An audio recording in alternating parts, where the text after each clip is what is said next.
Anybody remember that kid? A little skinny little guy, wasn't he? Back in 2010, he was already an established member of the rotation. And what a rotation it was in 2010. You've got, you have Clayton Kershaw right there, Chad Billingsley, okay, Hiroki Kuroda, and don't look now, but I think it was Vicente Padilla. That's right, for a short time, and he was gone. But and look at here's a better picture of these guys. Look at this. This is Dodger Magazine from 2008. But how about that line? Look at Kirsch. It looks like a little kid. He was like 22 there. He was 22, wearing 22. But Hiroki Kuroda, yeah, man, and Vicente Padilla, the late great, and Chad Billingsley. Wow, we opened up with a good one today, and this, of course, we'll start the show with that. But this is going to be a good one. Last regular season show before the next one, which is going to be after this season is over in about 3 days. But let's start the show now with a 10-count countdown. That's it.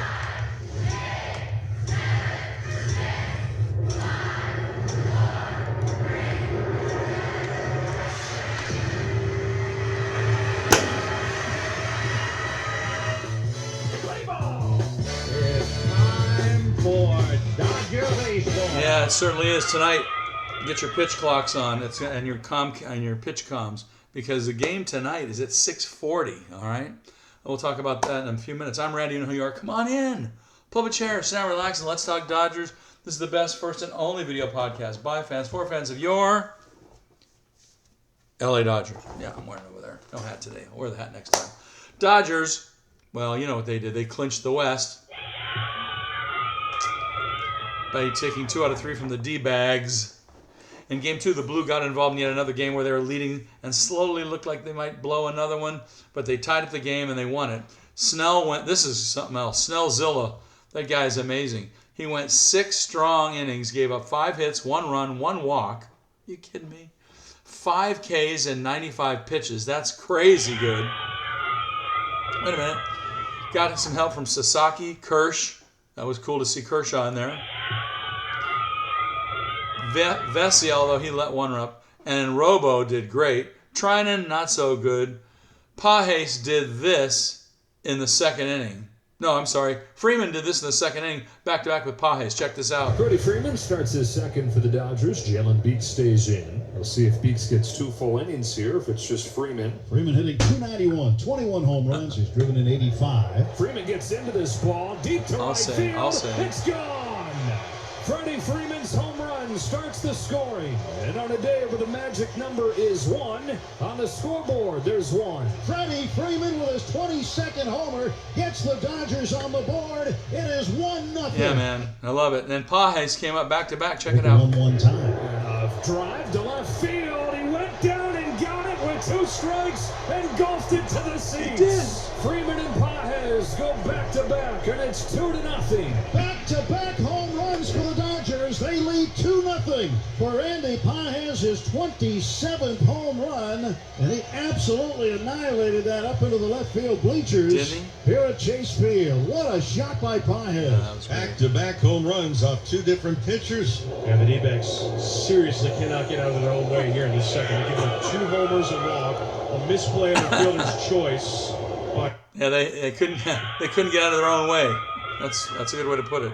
Sounded like us the last couple days before that. Freddie Freeman came up later on. Wait a minute. Ohtani came up in the 4th inning. Did this. Check it out. 1 away, and here's Ohtani for the 3rd time in the game. Another chance for Ohtani to extend his on-base streak.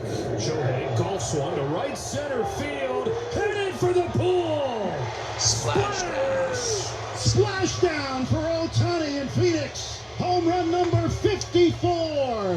And the Dodgers lead it 6-0. Look at where this pitch is located. Are you kidding me? No one besides Shohei Ohtani not only hits this pitch, but hits it for power. He ties his own home run record. He ties the Dodgers single season home run record. And in doing so, he's broken the modern-day record for runs scored in franchise history. The hometown crowd kind of quiet, but Dodger fans yelling out MVP. All right. Hey, that's what it's all about, man. I'm telling you, he crushed that one. He golfed it out of there, and, of course, splashed down in the pool. That was unbelievable. And of course, my favorite part of that, all those calls, Jessica Mendoza, love her or hate her. I actually like her a lot, but love her because one thing, the enthusiasm that woman brings to the game, there's nothing like it. You got to have that. She is jazzed on anything that goes on in baseball because she loves it so much. I mean, it almost feels like she wanted to be playing in the majors. I mean, she who knows, she might have. Maybe one day people like her might. But I'm telling you, her enthusiasm is second to none. That was great. Okay, so we had all those home runs, 4 home runs. It was pretty crazy. The lead got to be 4-1. The D-backs tied it up. Kirsch worked a scoreless ninth. Wait a minute, that's before. That's game 2. Game 3, yeah, Dodgers locked it all up, 8-0. Yamamoto went 6 innings, 4 hits, 2 walks, no runs, 7 Ks. Yamamoto, are you kidding me? And then, of course, the 4 home runs you heard. Unbelievable. The Dodgers clinched the NL West. The team ended going this season 36-16 against 36-16 against the NL West. And the Dodgers have now won the NL Western Division 23 times in franchise history. That's remarkable. Let's see if we want to hear the last out of the game. That might be a good one to play because we didn't. I don't think we mentioned that one. So let's do that. Let's play the last out. Dodgers clinch. Here we go. Tick, tick, tick, tick. Here it is. Yeah, this is a good one right here. 1 out away from the division title. Jorge Barosa, the outfielder, batting from the right side with 2 outs and the bases empty here in the bottom of the 9th. Ground ball to third, over to first, 12 times in 13 years. The Dodgers have won the West. The 2025 Dodgers are the National League's Western Division champions, and they've now won the division title 4 straight seasons. Everybody contributed in this clinching win. The offense, explosive with 4 home runs. The ace with 6 scoreless innings. And in the bullpen, 3 shutout innings to preserve a shutout win for the clinching win. I mean, you can't do better than that. You know, that's the way to do it. That's the way they do it. And they didn't win too many games. They didn't win 100. They won 90. That's good. You don't want to spit everything out and, lose it all. Because when you hit 115 games or 110 games, you kind of run out of gas. These guys they're just holding their own. All right, there's lots to be decided on this last weekend of the regular season, such as who are we going to play next week? We don't know. Who's going to win the AL East? Not decided yet. Who's going to make the playoffs? Is it going to be the Mets, the Reds, or the D-backs? The last wild card spot is still up for grabs. But we'll be on hand because we clinched. And after the weekend, we'll tell you who we're going to be playing, and we'll get the playoffs all set for you. But we're going to be coming back after Sunday's game, probably Monday morning. But anyway, that was a pretty good clinching there, and we did a great job. Dodgers look good. They won the series, so way to go, guys. We're going to do an injury report next time, not this time. Let's get to the fun stuff. It's all fun. We clinched the Western Division. Yeah. All right. Today we got shout-outs. We got a little boatload of shout-outs. Most of these are personal friends and a few extras in here. Let's see who we know. Well, I think everybody in here is a personal friend or a relative. First of all, the guy who started this podcast with me almost 20 years ago, is it about 20? Yeah, I think it is. Lynn T. All right, how about David C., David K., Scott L., Bobby K., 2 Bobby K's actually, 1 Bobby K and 1 Bobby K. Cheryl C., Paul D., Francis B., Susan D., Aaron G., Roger Yee, and you and me, and Fox Jabri, who's Fox Kelly because he is El Zorro. Thank you, everybody, for watching Let's Talk Dodgers. Thank you so much. Thanks also for subscribing on YouTube and following us here on Facebook. Tell all your Dodger-loving friends to watch as well.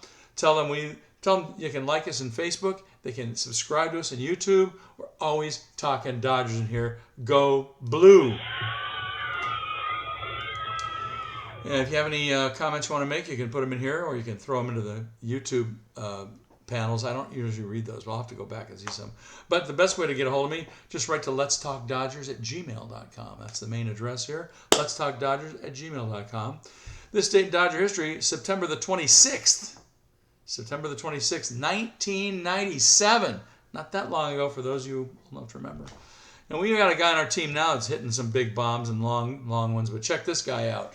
On September 26, 1997, Former Dodger slugger Mike Piazza, in the team's 10-4 win over the Rockies, hits the longest home run in the history of Coors Field. The then 28-year-old catcher's sixth inning blast off Darren Holmes traveled 496 feet and hits the left center field billboard between the scoreboard and the rock pile. That's crazy. By the way, incidentally, old Mike hit 40 home runs that year with 124 RBIs. Not too shabby for a catcher. Make that a Hall of Fame catcher. All right, stats of the day. Well, this show's full of stats today for all kinds of reasons. But Dodgers clinched the West in 12th of 13 years. That's pretty cool. Wait a minute. Yesterday's win was also their 10th shutout of the season and the third in their last 14 games. Wait a minute. And that home run we heard by Shohei was his 54th home run. Of course, you heard him say it. They tied the franchise record, most in Dodger history for a season. And he tied his own record because he said it last year. Wait a minute. He's got 3 more games left. So is he going to break it? We'll find out. All right, according to Elias Sports Bureau, this is a neat one. Ohtani's 108 homers in his first 2 seasons with the Dodgers, so far with 3 games left, are the third most by a major leaguer in his first 2 seasons with a franchise. Only 2 guys ahead of him. Babe Ruth had 113 for the Yankees in 1920 and 21. And Alex Rodriguez, A-Rod, had 109 for the Rangers in 2001 and 2002. But guess what? Ohtani's got 108. If he hits 1 more, he ties Rodriguez. If he hits 2 more, he passes Rodriguez into second place behind Babe Ruth. Wow. All right, 1 more stat, and then we'll leave you alone. Actually, 2 more stats. According to our pal and our team historian and our beloved periodicals chief, the guy who puts these out, Mark Langell, nearly 7 decades after the franchise arrived on the West Coast, the Dodgers celebrated in 2025 their latest milestone by drawing 4 million fans in home attendance for the first time in franchise history. Now, I've always thought they reached that number already, but not quite. Dodgers wrapped up their 2025 season with a total attendance figure this year of 4,012,470. That's an average of 49,500 plus per game. I thought they did it in 1978. Well, actually in 78 they set the record at 3 million. But now I always thought the Dodgers single season record was in 2019 when I thought they drew 4 million then. No, they were this much short of 4 million then. In 2019, the Dodgers drew 3,974,309. Wow. So they were just a tick below. But this year, over 4 million. And I'm happy to say, and you may be as well, that I was one of the 4 million who went through the turnstiles at Dodger Stadium this season, as I was in the old days.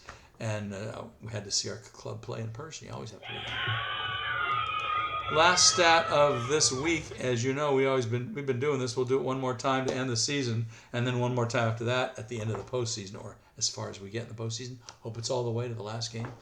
Jack in the Box Jumbo Jack Watch. Anytime the Dodger pitching staff records 7 strikeouts in a game, we all get free Jumbo Jacks the next day with the purchase of a large drink.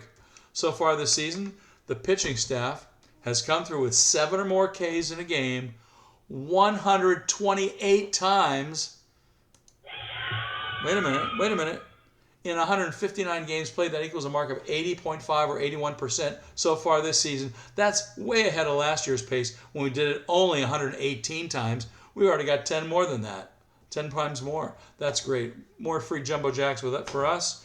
Thanks, Jack. Thanks, Dodgers. Thanks, Dodger pitching staff. We get free Jumbo Jacks again today. And all you have to do is get a large drink and say, give me the Dodger deal, please. Get a large drink, and they'll give you a Jumbo Jack fixed any way you like it. Last year in 2024, the staff had 118 times and 162 for 72% of the time. So this time we exceeded that, and we did far better this year than last year by 10 games. That's crazy. Whenever the pitching staff gets 7 or more Ks, just walk into your neighborly Jack in the Box in LA and Ventura counties and say, give me the Dodger deal, please, and they'll do it with a large drink. All right, this is a tough one. I don't know how many of you are going to get this one. This is a real tough one. This is a quick hit trivia for the day. I cooked up a good one. We've been talking about all kinds of season franchise records and all that, all the stats. it got me to wondering in my own head, which Dodger pitcher holds the franchise record for the lowest ERA in a season? I'm going to make it easy on this time. Multiple choice. Not that easy, though. Multiple choice. Which Dodger pitcher holds the franchise record for lowest ERA in a season? Is it A, Sandy Koufax? Is it B, Don Drysdale? Is it C, Rube Marquard? Or is it D, Clayton Kershaw? Oh, that's some pretty tough names there. Answer in a few minutes. But use your head. I think you'll figure it out.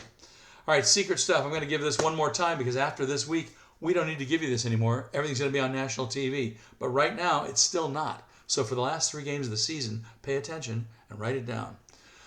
There are several different ways to watch Dodger games for free during the regular season online. One of the newer ways to watch the Dodgers for free on a place called tvpass.org.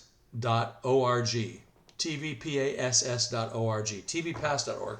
There you'll scroll down in alphabetical order to see Spectrum Sports in LA. They also carry MLB Network and other great stations. There are 177 different channels in that realm. And they don't charge for it unless you run it through a different system like Roku or something. So don't run it through your Roku. That's free also, but don't run it through there. And like I said, you get 177 channels. That's great. Very easy to use on a computer, a phone, a tablet, a mainframe computer, a TV set that's a very smart TV. Very cool. Another new way to do it is one called the TV app, and it's https:// the word the, T-H-E, TVAPP.to. Not zero, but T-O. The TVApp.to. https:// the TVApp.to. This app actually uses feeds from tvpass.org, but their sports area on this system is very cool and very complete. You got to check it out. It's really different. So check that one out when you can. It works on all devices and smart TVs too. You'll love it. The TVApp.to. Another one is the overseas betting site we always talk about from Iran called MLB66.ir, or now this year it's called MLB24all.ir, MLB24all.ir.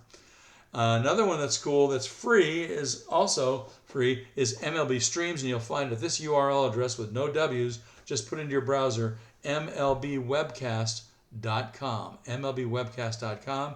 When you get there, take the second screen, not the first one, and actually you hit the Dodger logo first, then go down to the second screen from the top. All right, and the last way to watch finally is a great one in the middle of Facebook. It's called Blue Live Stream. Now it's only known by initials BLS, and you still have to be invited to get in there. So you got to know somebody in the group. So hit me up if you need to go into there and check it out. Works on all the devices too, anywhere you have a computer or a smart TV. All right, and we don't have to give you this anymore because starting next week for the playoffs, everything's going to be on national TV. We'll give you the full, complete rundown on Monday. We're going to be playing Tuesday, I guess, right? So we'll tell you all about it on Monday. All right. Let's get you out to the ballpark for this last series of the regular season. Dodgers are opening up a 3-game set up in Seattle to finish off the regular season against the Mariners.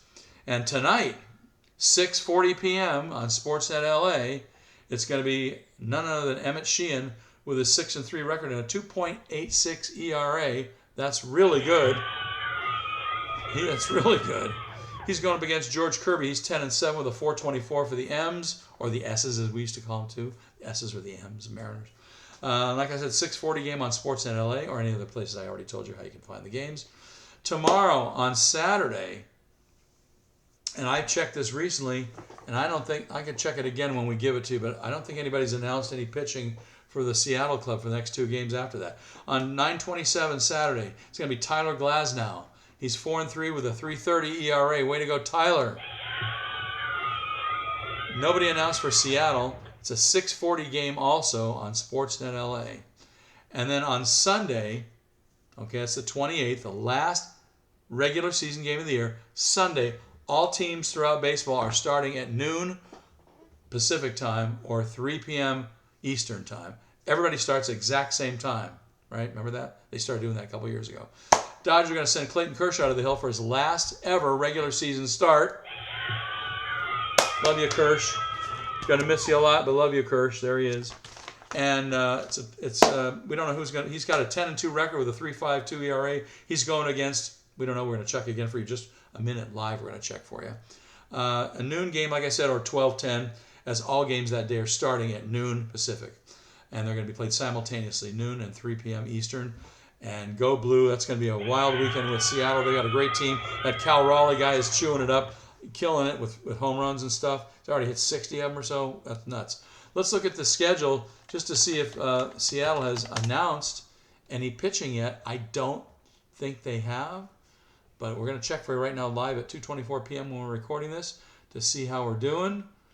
MLB comes up, and let's see what they say. Schedule. Here we go. All right. Saturday, I don't see it. Undecided. Tyler Glasnow undecided on Saturday. Sunday, boy, a lot of undecided. No, still everything's undecided. So there are no pitchers past the first one. It's going to be George Kirby on today, and then we don't know who the Mariners are going to have on Saturday and Sunday. But we got Sheehan, Glasnow, and Kershaw going at 6:40, 6:40, and noon on Sunday. All right, it's going to be a good one. Let's answer the trivia question. It was a really tough one, but not if you kind of heard it and maybe figured it out by multiple choice. A few minutes ago, we asked the question, which Dodger pitcher holds the franchise record for the lowest ERA in a season? We said, is it Sandy Koufax, Don Drysdale, Rube Marquardt, or Clayton Kershaw? Well, let's run them down from 10 to 1 in order of top 10 all time, okay, by season. And number 10 is a tie between two guys from 1916, guys named Larry Cheney and Jeff Pfeffer. Both had a 1.92. And number 9 would be Sandy Koufax from 63, is 1.88. And number 8 would be a guy named Irvin Wilhelm from 1908, and he had a 1.87 ERA that year. And then 6 and 7 are both our guy, Clayton Kershaw. In 2013, he was 7th with 1.83, and 6th on the list, 2014, he had a 1.77, so that was pretty good. And then up again, 4th and 5th position also, Sandy Koufax in 64 with 1.74, and then in 66, he had a 1.73, so that's 4th on the list. A guy named Ned Garvin did it in 1904, 1.68. He's 3rd on the all-time list. Remember Zach Greinke? Well, he had a pretty good one in 2015. He's number 2 all-time Dodgers. 1.66 ERA in 2015 is 2nd on the all-time list, which means, anybody get this one by process of elimination? Number 1, 1916 also. We had 3 guys that were great that year. We had Jeff Pfeffer and Larry Cheney. Well, the guy at the top of the list had a 1.58, and that would be Rube Marquardt. Yep, that's correct. Rube Marquardt had a 1.58. Rube Marquardt was a character who played for 18 seasons with the Giants, Dodgers, Reds, and Boston. He was with Boston Braves also. But he played 6 seasons for the Dodgers, including 1916, when he had a 1.58 ERA. So if you said Rube Marquardt, you said it right. He's the guy who had the lowest ERA ever in a season for the Dodgers as a franchise. All right. Okay, other cool stuff. Don't forget that I tend to leave some pretty cool Dodger content about our team on the Facebook page from time to time, so check back often. Last time we gave you Kershaw's career highlights in a nice little video. I hope you got to see that. If not, we might post it again.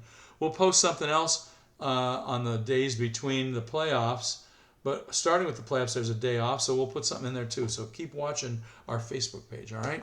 Anyway, thanks again for watching a full season of Let's Talk Dodgers. Not over yet. Got 3 more games. We'll see you after the Seattle series. So come on back, pull up a chair, sit down, relax, and let's talk Dodgers. Thanks for coming around. Appreciate everybody watching this year. Hope you had a good time. I did. And, boy, there's the guy we're going to miss. It's time for Dodger Baseball. Thank you, Kirsch, for all you did for us. We love you. See you next time, everybody. Bye.